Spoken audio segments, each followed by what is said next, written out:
Hey everybody, welcome if you're new here, welcome back if not. I have a couple books to talk about today. The first being Death in Venice by Thomas Mann, then Notes from Underground by Dostoevsky, and then maybe The Genealogy of Morals by Friedrich Nietzsche. I've read these all in the past 3 weeks, all for the same class, in that order. Backgrounds to Modernism is the course, and it's been a ton of reading, not as much as this week though, because I essentially have 4 days to read 500 pages, Woman in Love by D.H. Lawrence, which is easily, it clears all of these. I've never read D.H. Lawrence before, but it's really, really good. I'm only like 120 pages in, but I love it. I can't wait to review it. But anyway, I've had so much reading for that course. I have another book I just finished for my German course. I've got stuff that I've been trying to finish up on my own. I've been at the end of like David Soloi's Flesh for like a week and a half now, and I still haven't found the time to finish that. So it's been a bit of a mess. I'm sorry for the 2-ish weeks without a video. But yeah, let's just get into it. So Death in Venice by Thomas Mann. I will say I did not enjoy this book at all, really. We read it in connection with Nietzsche's The Birth of Tragedy, this book, which I talked about.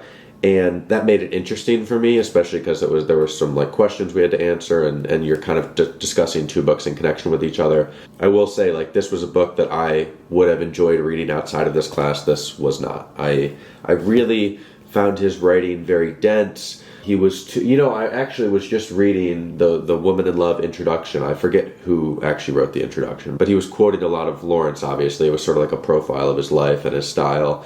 And he mentioned Lawrence's critiques of Thomas Mann as sort of like too in control of the narrative. And he said Lawrence was being too hard on Mann, whatever, didn't really understand what Mann was doing. Totally disagree. I completely agree with what D.H. Lawrence has to say. This felt too contrived. The language felt like a lot of the talk around Mann is like, maybe there's not a ton of plot, but the prose is beautiful. I didn't even feel that way. I'm sure this is a great translation. I didn't really enjoy the writing. And much of the classes, like much of the class that we spent talking about this book was like, oh, look at this connection. This man was dressed like this, then another man was dressed like that, then another man, like it was just, and I'm all for connections. I love annotating books and writing papers about them and all these things, but this was just not a book for me. I guess I'll give a little plot summary. It's about a essentially very famous writer named Aschenbach, and he is, I don't know what his age is, maybe 40 or so. He's kind of toiled away in this very disciplined life since he was a young child. And this is where the sort of Nietzsche comes in, because this whole book is all about like discipline versus chaos. And he goes to Venice, which is sort of described by Mann as the city of chaos, the city of death. And it essentially makes him sick, both physically and mentally, and it does so through his fascination with this young boy who he's in love with. This was a bit of a weird gray area. I actually was not like, I didn't see it as crossing a line. I just thought it was strange. Because he clearly wasn't in love with this boy. He was just like, oh, this guy looks perfect, he's young. And he had such a craving for being young. He wanted to be this boy, if that made sense. Like, he just so badly wanted to be a young man, and you even sort of see that.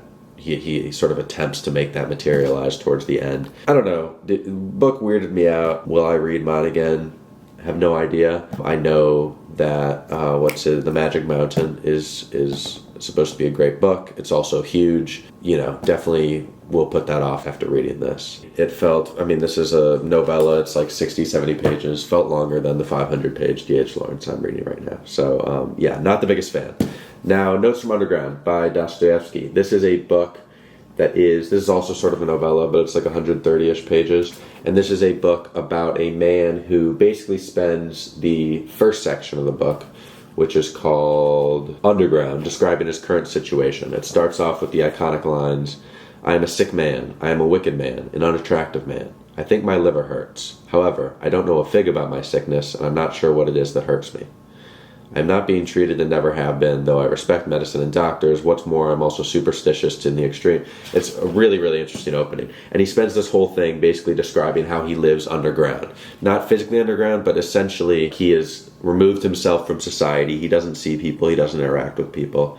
And the sort of underground is meant to represent like his sort of like consciousness, like he's living deep inside himself. This is a man who is too conscious. Every thought he's thinking too much, basically. And I think that's what Dostoevsky's trying to do with this book, is be like, like Dostoevsky loved reading and Dostoevsky loved writing, but I think he's saying, this is what happens if you get a little too into that, because at multiple points in the book, the narrator is actually told, you sound like a book. You're a character straight out of a book, all these things. It reminded me a lot of this story by Frank O'Connor that I love and that I've talked about, called A Story by Maupassant, where there are two characters, one who loves the writing of Guy de Maupassant and one who thinks he's not literary enough. And the argument is sort of like, well, maybe he's not literary, but he's real life. And he's like, and the other person is, a big fan of Keats, Shelley, maybe the Russians like Turgenev, but certainly not like a Dostoevsky type. And then you sort of follow their lives based on their relationship to literature. And that's how I sort of felt about this. Like, this guy was too literary. He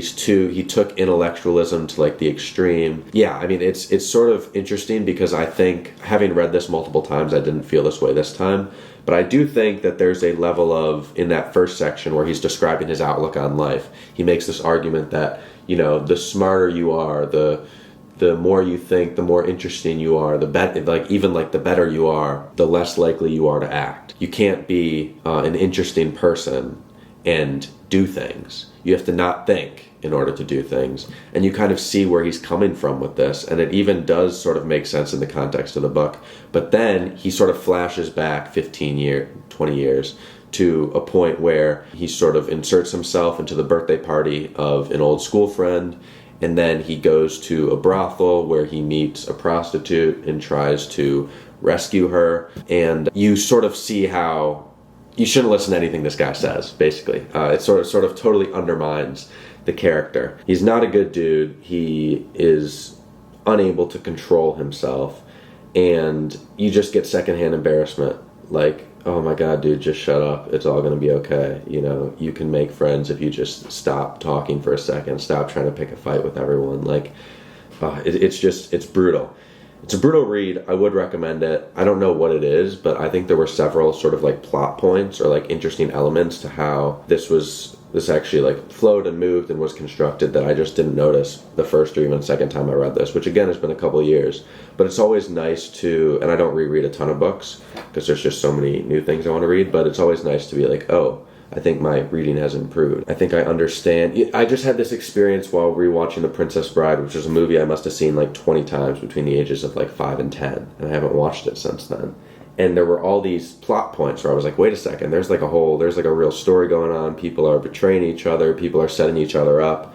I didn't notice any of this. Like, it was that sort of feeling, which was very interesting. Yeah, I mean, this is a short one. It's something I think people should read.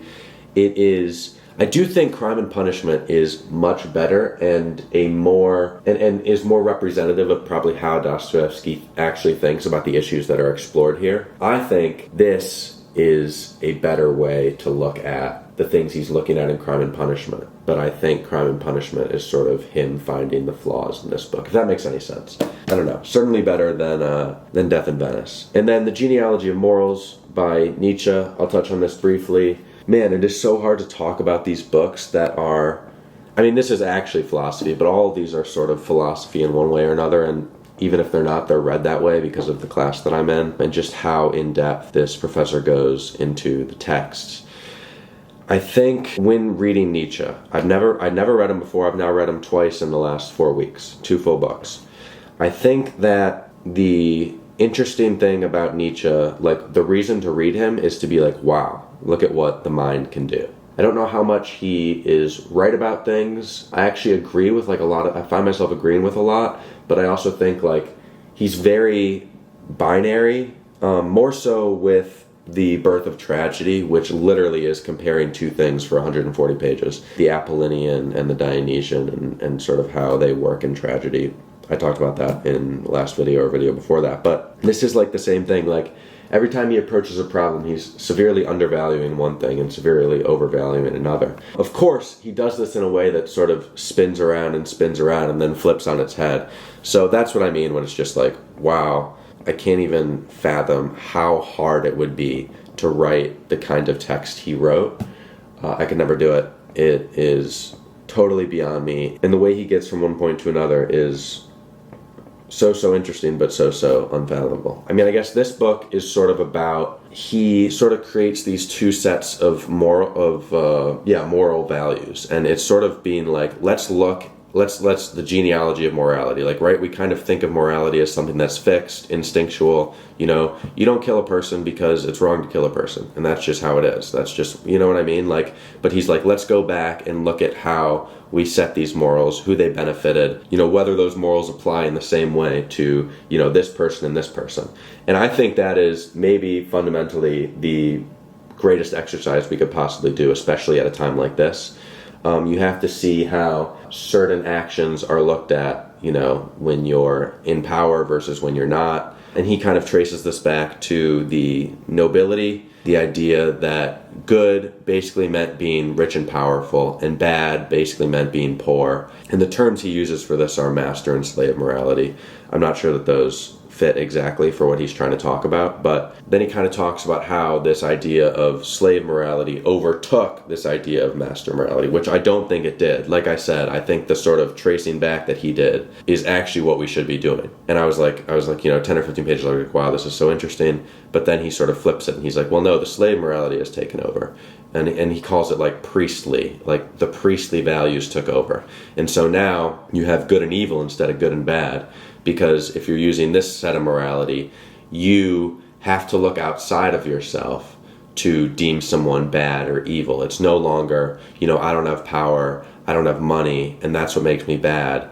It's, I do things the right way, so that's what makes me good. But instead of actually being like, I do things the right way, that's what makes me good, he says, you know, the priestly values, the Judeo-Christian values are more focused on looking at another person and being like, you are evil, and making themselves good based off that, which I totally agree with that as well. So I think there's a lot of interesting things going on. I think that, again, it's just a little out of control, and I think that he makes certain assumptions about history, but also just about what kinds of dynamics can exist at the same time. I think Nietzsche is fascinating. I probably will read more of his stuff after this class. But again, it's more just like sitting back in disbelief instead of being like, wow, this is a way to live life. Like nobody who actually believed this, I don't think anybody could exist and actually believe everything in here. Do you know what I mean? Like it just wouldn't, you just couldn't. The cognitive dissonance would be out of control. So I think he's very deliberately trying to provoke certain people, and I also think you have to take into context the sort of dominating presence of religion in his time as opposed to ours. It makes a difference. So yeah, out of these 3 books, I would totally recommend Notes from Underground. I think that like this isn't something you need me to recommend. This is not a hidden gem. It definitely is awesome. Reread it if you haven't, because I really enjoyed that experience.